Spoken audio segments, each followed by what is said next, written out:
Kjo është e tepërt, por për fatin e keq të historisë së Shqipërisë është e vërtet. Vjedhjeve nuk i ka shpëtuar as muzeu i familjes së Kastriotëve në fshatin Sin, pikërisht në vendlindjen e heroit ton kombëtar. Nga muzeu është marrë një përkrenare e cila ishte një prej objekteve të rëndësisë veçantë. Akoma nuk dihet se si është realizuar vjedhja, por dyshimet e para lidhen me ndonjë vizitor në këtë muze. Në fakt, muzeu ka vetëm disa ditë që është rihapur pas kërkesave të shumta të vizitorëve, ndërkohë që me hapjen e tij është vjedhur objekti më me vlerë. Kryeplaku i fshatit tregon se gjatë pastrimit të muzeut ka rënë në sy mungesa e përkrenares së heroit ton, duke pohuar se në dijen e janë vënë menjëherë autoritetet policore. Kjo është marrë nëpërmjet vizitorëve, me fjalë pagujdesia e objektit që është në muzeumit. Me vore pasi erdhëm të pastrim muzeumin për rastin e Zgjerzhit. Pastaj mbrapa u lëmruan edhe organet kompetente të policisë të komunës, bani bisedim për riparimin e muzeumit, u investuan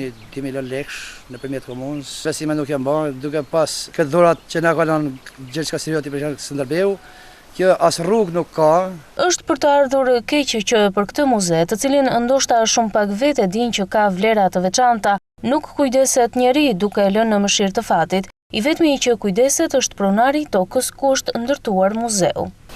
Për këtë muze nuk ka pas shumë interesim nga ana e drejtorisë së muzeut apo të komunës që thonë që ka kaluar në varësi të komunës. Këtu faktikisht duhet një ciceron, sepse ka shumë vizitor që vinë për ta vizituar këtë objekt. I një rëndësie shumë madhe për këtë zonë, qelsin e mbaj unë, i shërbej, por pagesë për të skam.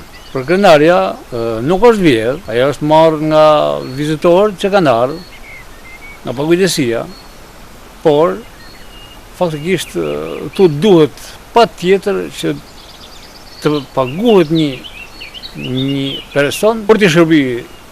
Në një ndërtesë ku pretendohet të tregohet pjesa më e ndritur e historisë së vendit, siç është muzeu i Kastriotëve, është e pakonceptueshme të mungojë ciceroni apo stafi i mirëmbajtjes, ndërkohë që vulën kësaj neglizhence ja vë vjedhja misterioze e përkrenares së Gjergj Kastriot Skënderbeut.